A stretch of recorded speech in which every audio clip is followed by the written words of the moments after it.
En algunos comerciales de televisión presentan a un grupo de hermosas jovencitas y atléticos jóvenes navegando en un hermoso yate, disfrutando de la brisa marina y todos bebiendo una determinada marca de cerveza. Y uno de ellos sonriendo dice: ¡Ja, ja! No hay nada mejor que esto. ¿Sabe algo?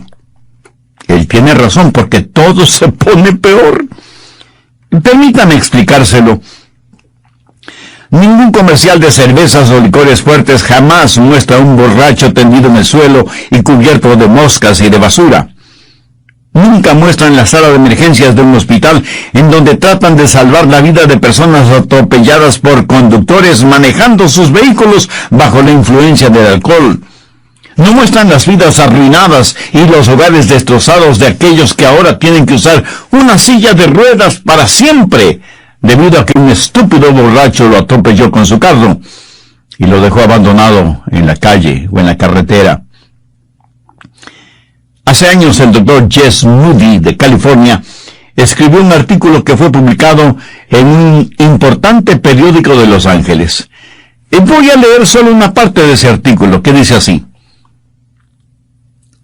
la famosa atea de Baltimore, Madeleine Murray, que constantemente se burla de las iglesias que tratan de reunir fondos para determinados proyectos, ahora está tratando de levantar fondos para el establecimiento de una universidad, un periódico y una radiodifusora ateas. Pero lo más interesante de su plan es la construcción de un hogar para ateos ancianos. Y yo me pregunto, ¿de qué hablarán esos ateos ancianos mientras esperan la muerte?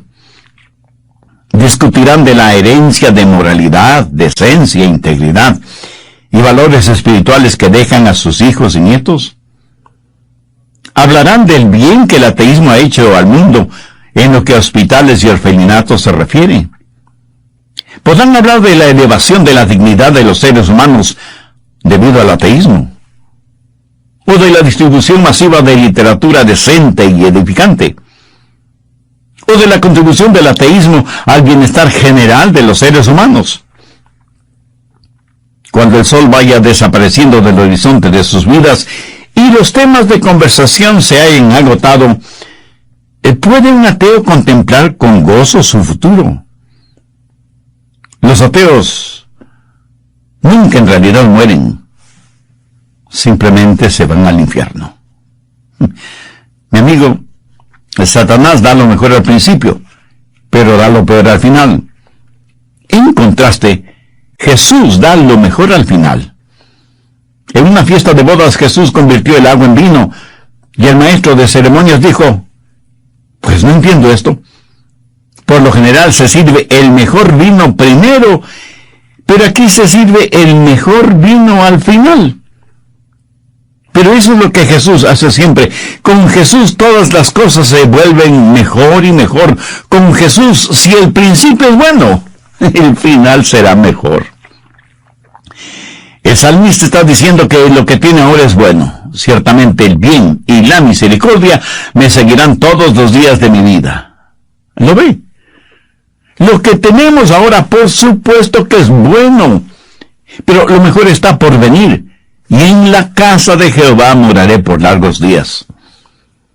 Todos los que conocemos al Señor Jesucristo como nuestro Salvador personal, podríamos escribir un libro acerca del bien y la misericordia de Dios. La bondad de Dios en los tiempos buenos y la misericordia de Dios en los tiempos malos. La provisión de Dios durante nuestros fracasos y la provisión de Dios durante nuestras necesidades. ¿Cómo hacer que el resto de nuestra vida sea lo mejor de nuestra vida? El salmista habla de la casa de Jehová, y yo quiero decirle tres cosas acerca de la casa de Jehová. Y aunque hay muchas cosas que podríamos hablar acerca del cielo, quiero compartir con usted tres cosas que tengo en mi corazón al respecto. Primero, la certeza del cielo. Veamos, en la casa de Jehová moraré. ¿Lo ve? No es un tal vez, pudiera ser, ¿Es posible que? No. Es una certeza absoluta, una seguridad total de que moraré en la casa de Jehová. Uno de los más dulces, seguros y extraordinarios pasajes en toda la Biblia lo encontramos en Juan 14, verso 1. No se turbe vuestro corazón. Creéis en Dios, creed también en mí. En la casa de mi Padre muchas moradas hay. Si así no fuera, yo os lo hubiera dicho. Ahora, permítame en este punto decir lo siguiente. Jesucristo fue la verdad encarnada. Nunca dijo una mentira. Siempre dijo la verdad. Si así no fuera, yo os lo hubiera dicho. Jesús no hubiera permitido que la esperanza del cielo estuviera encendida en el corazón de los hombres, si es que el cielo solo fuera una mentira, una superstición, una intencional desilusión. Por eso hace concreta su promesa: y si me fuere y os preparare el lugar, vendré otra vez y os tomaré a mí mismo, para que donde yo estoy, vosotros también estéis. Escúcheme, ese lugar llamado cielo es un lugar real. No es solo un estado de la mente, no es una condición. Es un lugar tan real como es su ciudad o su pequeño pueblito. Y es tan real que el resucitado Señor Jesucristo está ahí literalmente. El cielo es un lugar definido y definitivo en el mapa universal de Dios.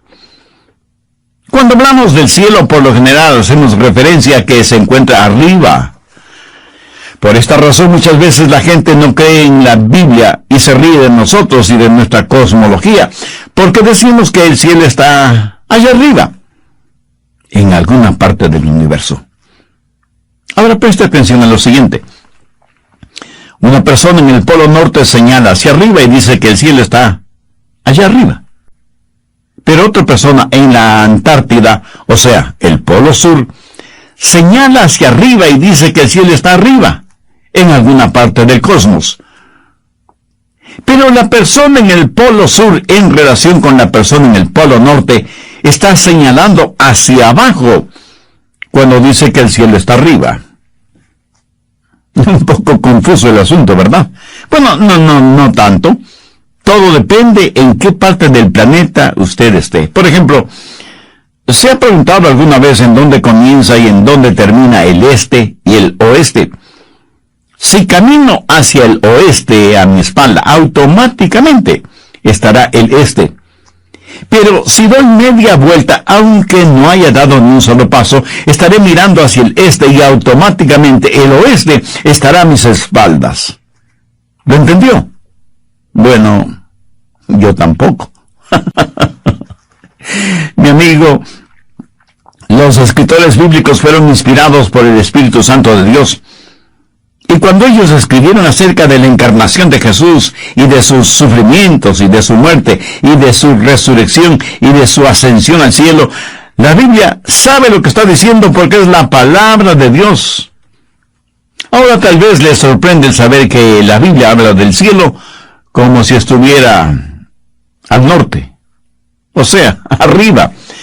Por ejemplo, veamos Isaías 14, comenzando en el verso 13, relata la rebelión de Lucifer, quien trató de exaltarse hasta lo sumo e implantar su gobierno en vez de someterse al gobierno de Dios.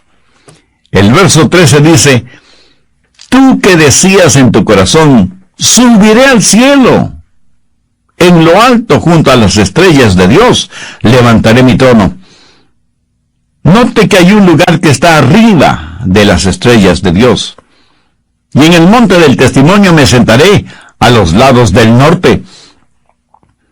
Cuando Dios le dijo a Moisés cómo hacer un sacrificio de acuerdo al antiguo sistema levítico, le dio órdenes muy precisas. Levítico 1:11 dice: y lo degollarás al lado norte del altar delante de Jehová. Más adelante, en el libro de los Salmos, encontramos lo siguiente en el Salmo 75, los versos 6 y 7. Porque ni del oriente, ni del occidente, ni del desierto viene el enaltecimiento, mas Dios es el juez. Aquí tácitamente se menciona el norte, aunque no se lo nombre. Lo relativo a Dios no viene del este, ni del oeste, ni del sur, viene de arriba, del norte. En donde yo creo está el cielo, más arriba de las estrellas de Dios. ¿Sabía que el apóstol Pablo estuvo en el tercer cielo? Veamos 2 de Corintios 12:2. Conozco a un hombre en Cristo que hace 14 años, si en el cuerpo no lo sé, si fuera del cuerpo no lo sé, Dios lo sabe, fue arrebatado hasta el tercer cielo. ¿No le parece esto interesante? Recuerde que la Biblia menciona 3 cielos. El primer cielo es la atmósfera, las nubes, el manto de aire que cubre la tierra. En el segundo cielo están las estrellas, los planetas, las galaxias, etc. Pero arriba de todo está el tercer cielo, la morada de Dios. Alguien en forma muy hermosa ha dicho que el primer cielo lo vemos de día, el segundo cielo lo vemos de noche, y el tercer cielo lo vemos por fe. Y en la casa de Jehová moraré para siempre. El apóstol Pablo supo que el cielo era un lugar real. Jesús, por supuesto, supo que el cielo era un lugar real. El rey David supo que el cielo era un lugar real.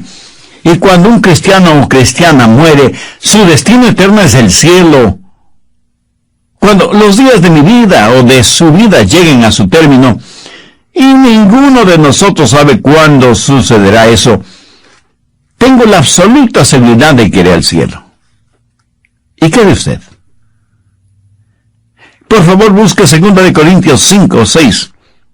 Así que vivimos confiando siempre, esto es, sin ningún temor, y sabiendo que entre tanto que estamos en el cuerpo, estamos ausentes del Señor. Ahora vivo en un cuerpo, pero este cuerpo no soy yo. Es solo una casa en la que estoy viviendo, pero mientras vivo en esta casa, estoy ausente del Señor. Pablo dice que si le tienen a escoger, él preferiría estar con Dios, pero que tiene la absoluta seguridad que el momento en que esté ausente del cuerpo estará presente con el Señor. En el capítulo 7 del libro de los Hechos se relata la historia de la muerte de uno de los más extraordinarios hombres que han existido, Esteban. En Hechos 7:6 están consignadas las siguientes palabras de este apóstol. Y dijo: He aquí veo los cielos abiertos y al Hijo del Hombre que está a la diestra de Dios. Y en el versículo 59 leemos: Y apedreaban a Esteban mientras él invocaba y decía: Señor Jesús, recibe mi espíritu. Mi amigo, el cielo es un lugar real. Y además es un lugar perfecto. Mire lo que dice Apocalipsis 21:4. Enjugará Dios toda lágrima de los ojos de ellos, y ya no habrá muerte, ni habrá más llanto, ni clamor, ni dolor, porque las primeras cosas pasaron. A veces la gente pregunta acerca del cielo. ¿Quieren saber cómo será? Si habrá camas para dormir, si será permitido pintarse el pelo, ¿qué comeremos? ¿Seguiremos cumpliendo años? ¿Qué es lo que haremos? En fin, toda clase de preguntas eminentemente terrenales. Escúcheme, yo no sé la respuesta, pero eso no me molesta. Y le diré algo más. Usted tampoco lo sabe. Porque nadie lo sabe. La Biblia dice que ni siquiera sabemos cómo en realidad seremos, pero escúcheme, no tenemos que saberlo. Pero si me lo permite, le daré mi hipótesis de lo que será el cielo. Será la presencia de todo lo que es bueno y celestial, y la ausencia de todo lo que es malo y diabólico. El cielo será todo lo que el amante corazón de Dios puede concebir y lo que la omnipotente mano de Dios puede preparar. En otras y pocas palabras, el cielo es un lugar perfecto. Y usted podrá ir al cielo si ahora mismo se arrepiente de sus pecados y le pide perdón a Dios. Reconoce que Jesús murió por sus pecados en la cruz del Calvario. Y alguno preguntará, ¿y por qué murió? Pues para pagar la enorme culpa de sus pecados. No los de Jesús, porque él no los tuvo, sino los suyos, mi estimado amigo oyente.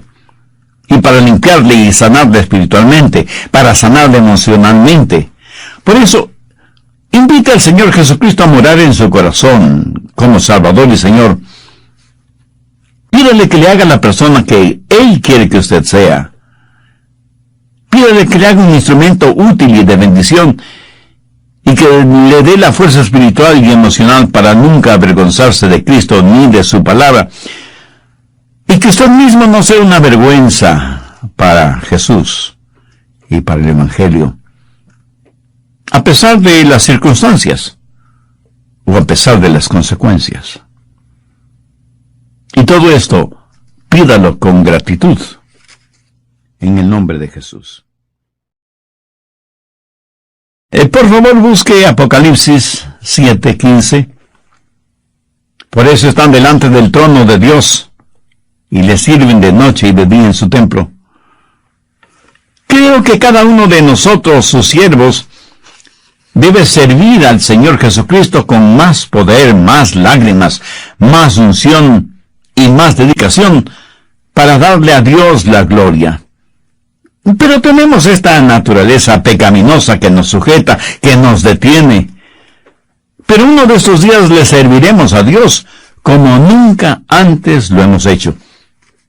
Y de acuerdo a Apocalipsis 5:11, en el cielo habrá un coro de millones de voces cantando en perfecta armonía, alabando a nuestro gran Dios. Así que todos los hijos e hijas de Dios, sin distinción de raza, idioma, estatus cultural, social o financiero, por fin estaremos alabando a Dios como Dios se merece ser alabado. El cielo, la morada de Dios, es un lugar perfecto y con propósito. En Juan 14:2 están registradas las palabras de Jesús, quien dijo: «En la casa de mi Padre muchas moradas hay. Voy pues a preparar lugar para vosotros». Y el cantor de Israel, el rey David, al final del Salmo 23 dijo: «Y en la casa de Jehová moraré para siempre». Pero no solo tenemos la certeza del cielo, sino que en segundo lugar tenemos la compañía de Dios.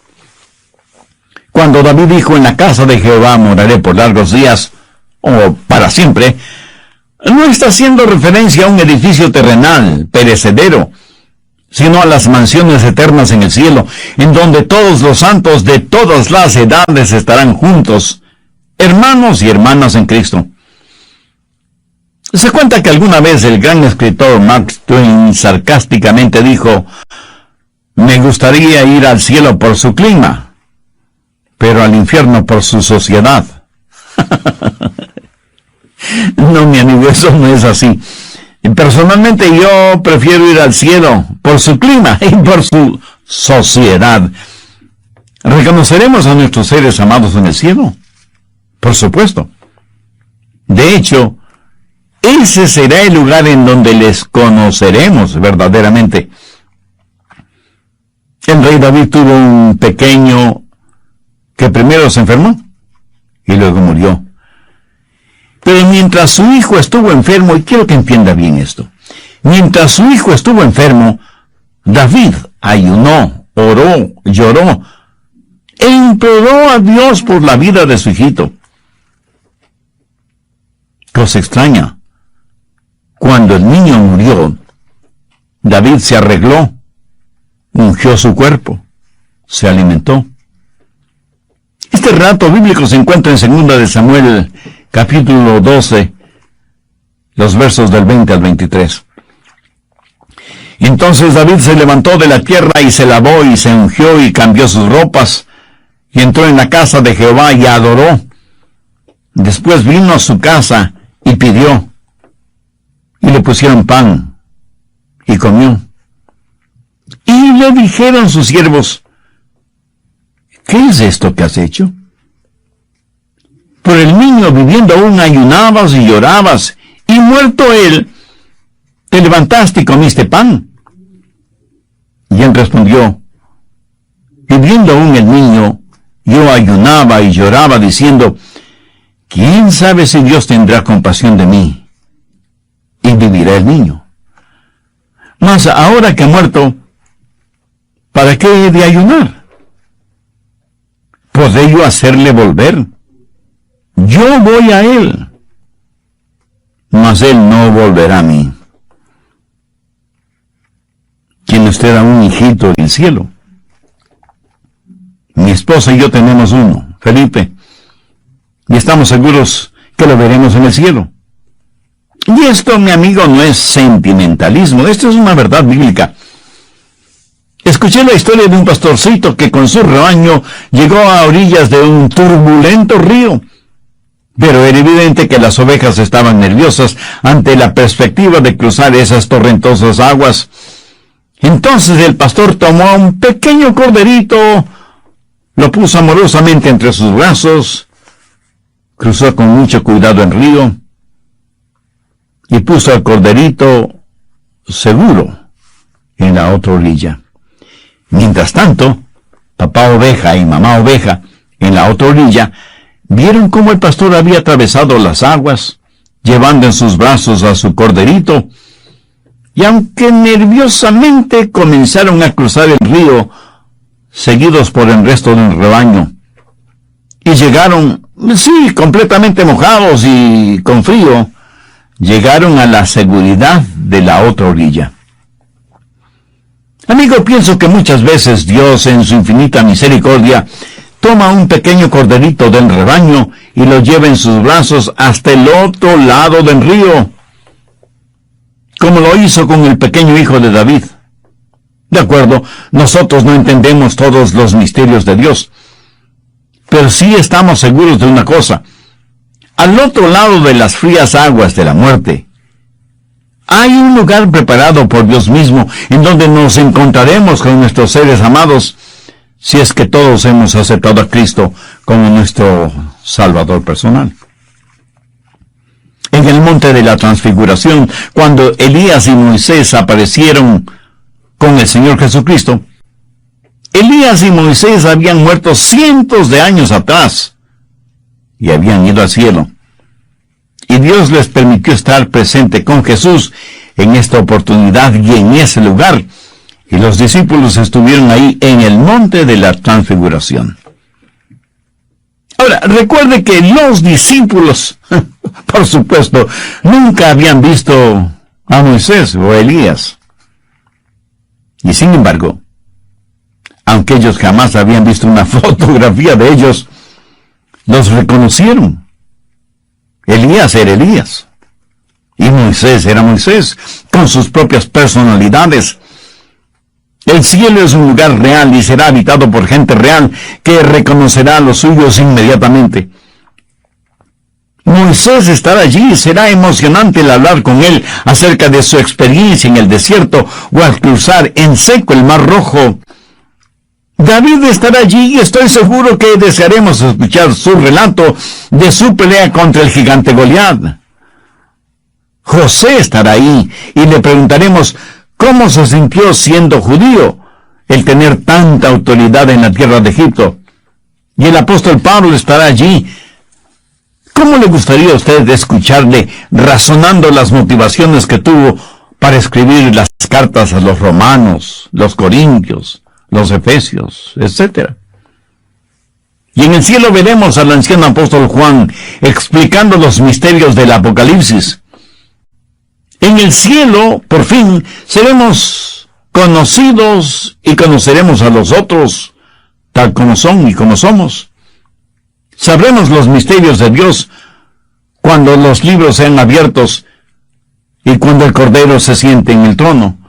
Así que, mi amigo, en el cielo estaremos con los santos de todos los tiempos. Ahora escúcheme. La presencia de todos ellos no hace el cielo. En la casa de Jehová moraré por siempre. Y eso es precisamente lo que Pablo quiso decir cuando declaró: quisiéramos estar ausentes del cuerpo y presentes al Señor, porque por fe andamos, no por vista. Un famoso himno cristiano dice: Jesús, Jesús, solo el pensar en ti inunda mi ser con dulzura. Pero más dulce que eso será ver tu rostro y descansar en tu presencia. Creo que eso es lo que quiso decir Isaías en el capítulo 33, verso 17. Tus ojos verán al Rey en su hermosura. Y el Señor Jesús, durante su oración en Juan 17, 24, dijo: Padre, aquellos que me has dado, quiero que donde yo estoy, también ellos estén conmigo, para que vean mi gloria que me has dado, aquella gloria que tuve contigo antes que el mundo fuese. Tercero, hablemos de la constancia del cielo. En la casa de Jehová moraré para siempre. Mi amigo, para siempre significa para siempre. Un para siempre no tiene fin. Si algo tiene fin, no es para siempre. Y uno no necesita ser muy inteligente para entender esto. ¿No le parece? Sabía que las ovejas son nómadas, siempre de un lado para otro. Y cuando no están errabundas es que están siendo guiadas por el pastor, quien las lleva a aguas refrescantes, a pastos verdes, a través de valles oscuros y de rocosas colinas. Pero las ovejas por ellas mismas no se establecen en un solo lugar.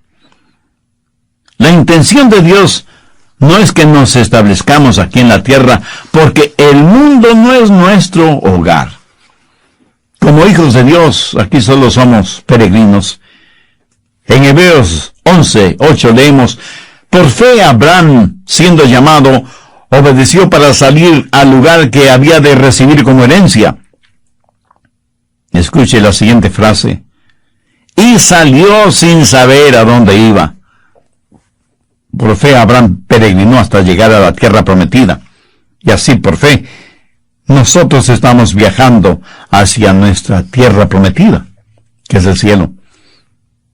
Pero quiero que note que Abraham no fijó residencia en determinado lugar, porque él iba rumbo a la tierra prometida. Habitó bajo carpas, en extraños lugares, juntamente con Isaac y Jacob, herederos de la misma promesa, porque esperaba la ciudad que tiene fundamentos, cuyo arquitecto y constructor es Dios. En décadas pasadas hubo un gran y poderoso predicador de la palabra de Dios, John Henry Hankins, de Texas. Una vez una mujer entregó su corazón a Jesús, y un domingo por la noche iba a ser bautizada en la iglesia. Ella estaba casada con un próspero hombre de negocios, y John Henry Hankins fue a visitarle el sábado para guiarle a los pies de Cristo. Pero el hombre no tenía tiempo para Dios ni para Jesús, y peor para la iglesia. De todas maneras, Hankins le presentó el plan de salvación y le exhortó para que recibiera a Cristo y pudiera ser bautizado junto con su esposa el domingo que ella se iba a bautizar. Este hombre de negocios escuchó la palabra de Hankins y luego le dijo: pastor, lo que usted ha compartido conmigo es correcto. Sé que necesito entregar mi corazón a Cristo, que necesito ser salvo. Le prometo que mañana en la iglesia, cuando usted haga la invitación, yo pasaré al frente, aceptaré a Cristo como mi Salvador personal y seré bautizado juntamente con mi esposa. Hankins dio gracias a Dios y ya iba a salir de la casa cuando sintió una fuerte convicción del Espíritu Santo. Y regresando le dijo al hombre de negocios: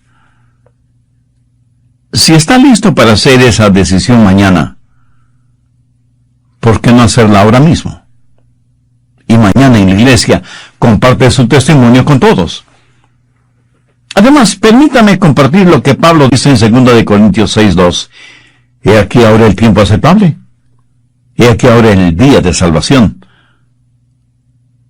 Mi amigo, mientras Dios le dice, hazlo hoy, Satanás le está diciendo, no lo hagas hoy. Déjalo para mañana.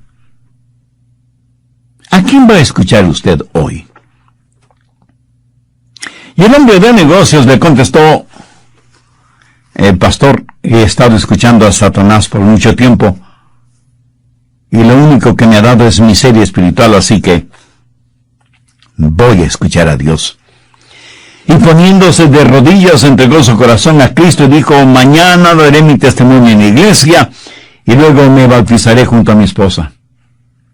Al otro día, mientras el pastor saludaba con todos los que habían venido a la iglesia, se le acercó un sobrino del hombre de negocios y le dijo: pastor, anoche mi tío sufrió un ataque cardíaco.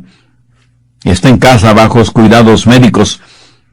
Y me pidió que le dijera a usted que sentía mucho el no haber podido venir hoy a la iglesia como le había prometido, pero que le agradece mucho su insistencia para que ayer él recibiera a Cristo como su Salvador. Aquella tarde Hankins recibió una llamada telefónica de la cuñada del hombre de negocios, quien le dijo: pastor, mi cuñado tuvo otro ataque al corazón y el doctor dice que ya no hay esperanza. Hankins le dijo: voy ahora mismo para allá. Y mientras rápidamente se arreglaba para salir, recibió otra llamada telefónica para informarle que el hombre de negocios había muerto. Pero les había encargado que le digan al pastor que moría feliz de haber obedecido a la voz de Dios y no a la de Satanás. Mi amigo, la eternidad es eso. La eternidad. Y cuando usted muera, irá a una eternidad escogida por usted mismo. La bendita eternidad por obedecer la voz de Dios, o la maldita eternidad por obedecer la voz de Satanás. Permítame compartir con usted la siguiente página literaria de un autor anónimo. Mis amados llorarán sobre mi faz silenciosa, y hasta es posible que me digan palabras cariñosas. Pero sombras y oscuridad llenarán mi lugar, solo segundos después de pasar a la eternidad. Rostros apenados que ya no veré, voces y murmullos que ya no escucharé, pero ¿dónde mi espíritu estará solo segundos después de pasar a la eternidad? De nada vale el saber el bien que no hice por tener mi mente fija en una meta terrena. Ya no hay tiempo para arrepentirse ni de volver atrás, solo segundos después de pasar a la eternidad. Unido a la multitud por mí escogida, cuán larga la eternidad comparada con la vida. ¡Ay de mí!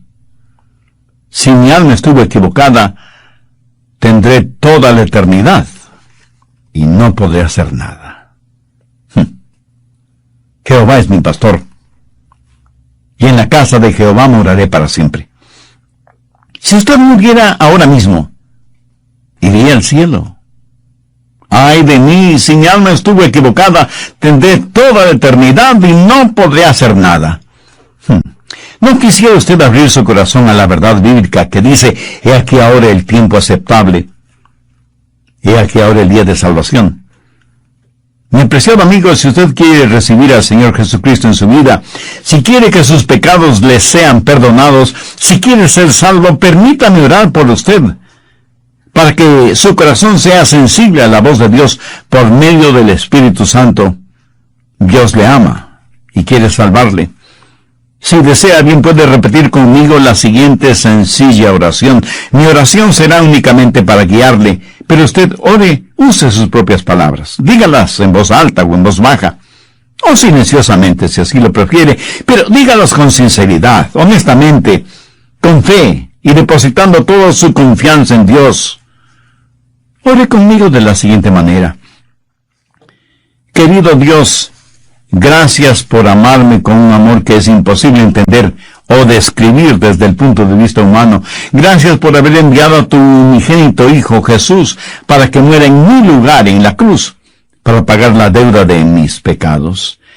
Gracias, Señor Jesús, por haber muerto para darme vida abundante y eterna, para perdonarme, para limpiarme y para sanarme espiritualmente. Yo creo está el cielo, más arriba de las estrellas de Dios. ¿Sabía que el apóstol Pablo estuvo en el tercer cielo? Veamos 2 Corintios 12:2. Conozco un hombre en Cristo que hace 14 años, si en el cuerpo no lo sé, si fuera del cuerpo no lo sé, Dios lo sabe, fue arrebatado hasta el tercer cielo. ¿No le parece esto interesante? Recuerda que la Biblia menciona 3 cielos. El primer cielo es la atmósfera, las nubes, el manto de aire que cubre la tierra. En el segundo cielo están las estrellas, los planetas, las galaxias, etc. Pero arriba de todo está el tercer cielo, la morada de Dios. Alguien en forma muy hermosa ha dicho que el primer cielo lo vemos de día, el segundo cielo lo vemos de noche y el tercer cielo lo vemos por fe. Y en la casa de Jehová moraré para siempre. El apóstol Pablo supo que el cielo era un lugar real. Jesús, por supuesto, supo que el cielo era un lugar real. El rey David supo que el cielo era un lugar real. Y cuando un cristiano o cristiana muere, su destino eterno es el cielo. Cuando los días de mi vida o de su vida lleguen a su término, y ninguno de nosotros sabe cuándo sucederá eso, tengo la absoluta seguridad de que iré al cielo. ¿Y qué de usted? Por favor, busque 2 Corintios 5, 6. Así que vivimos confiando siempre, esto es, sin ningún temor, y sabiendo que entre tanto que estamos en el cuerpo, estamos ausentes del Señor. Ahora vivo en un cuerpo, pero este cuerpo no soy yo. Es solo una casa en la que estoy viviendo, pero mientras vivo en esta casa, estoy ausente del Señor. Pablo dice que si le tienen a escoger, él preferiría estar con Dios, pero que tiene la absoluta seguridad que el momento en que esté ausente del cuerpo estará presente con el Señor. En el capítulo 7 del libro de los Hechos se relata la historia de la muerte de uno de los más extraordinarios hombres que han existido, Esteban. En Hechos 7, 6 están consignadas las siguientes palabras de este apóstol. Y dijo: He aquí veo los cielos abiertos y al Hijo del Hombre que está a la diestra de Dios. Y en el versículo 59 leemos: Y apedreaban a Esteban mientras él invocaba y decía: Señor Jesús, recibe mi espíritu. Mi amigo, el cielo es un lugar real. Y además es un lugar perfecto. Mire lo que dice Apocalipsis 21:4. Enjugará Dios toda lágrima de los ojos de ellos, y ya no habrá muerte, ni habrá más llanto, ni clamor, ni dolor, porque las primeras cosas pasaron. A veces la gente pregunta acerca del cielo. ¿Quieren saber cómo será? Si habrá camas para dormir, si será permitido pintarse el pelo, ¿qué comeremos?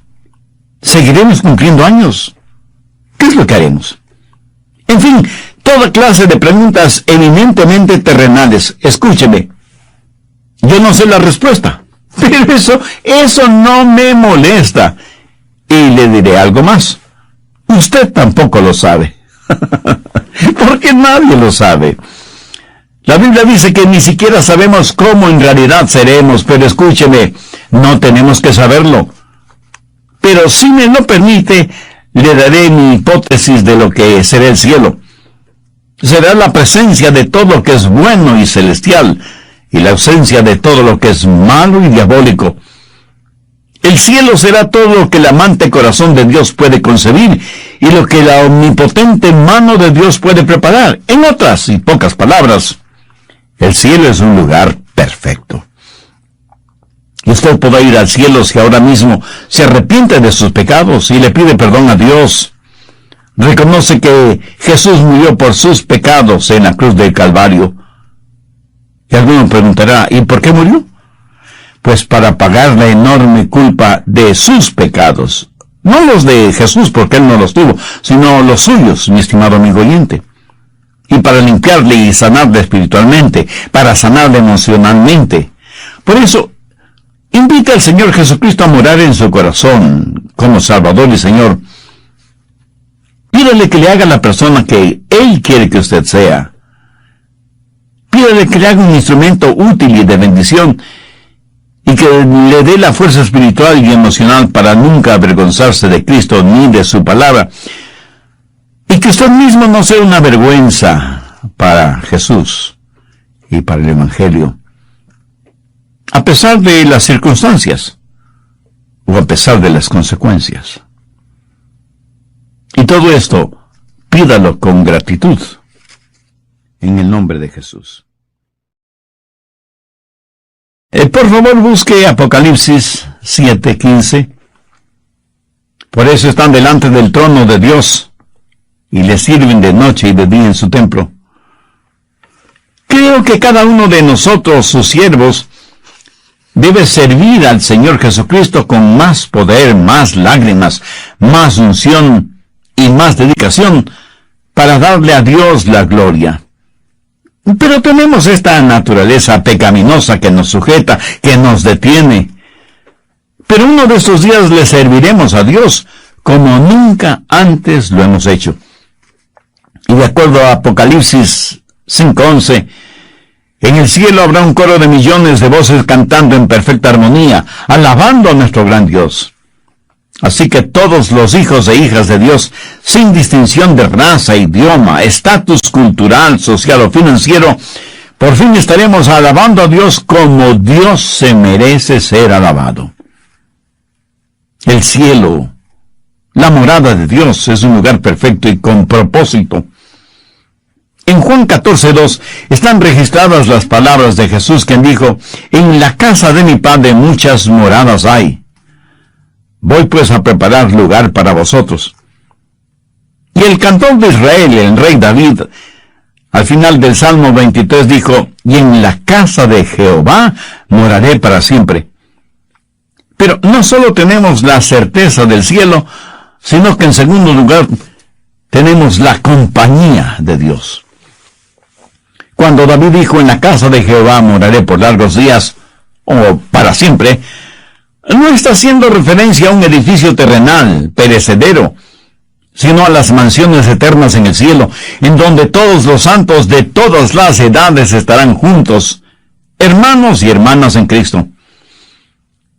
Se cuenta que alguna vez el gran escritor Mark Twain sarcásticamente dijo: «Me gustaría ir al cielo por su clima, pero al infierno por su sociedad». No, mi amigo, eso no es así. Personalmente yo prefiero ir al cielo por su clima y por su sociedad. ¿Reconoceremos a nuestros seres amados en el cielo? Por supuesto. De hecho, ese será el lugar en donde les conoceremos verdaderamente. El rey David tuvo un pequeño que primero se enfermó y luego murió.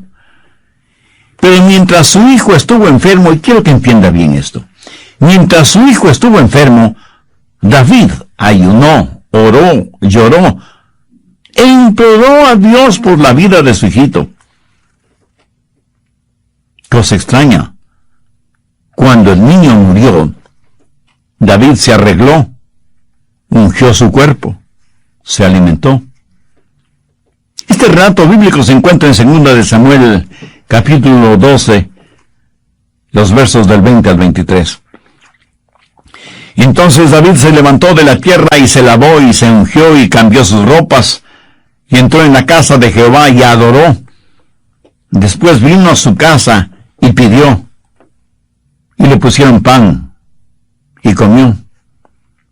Y le dijeron sus siervos: «¿Qué es esto que has hecho?». A orillas de un turbulento río. Pero era evidente que las ovejas estaban nerviosas ante la perspectiva de cruzar esas torrentosas aguas.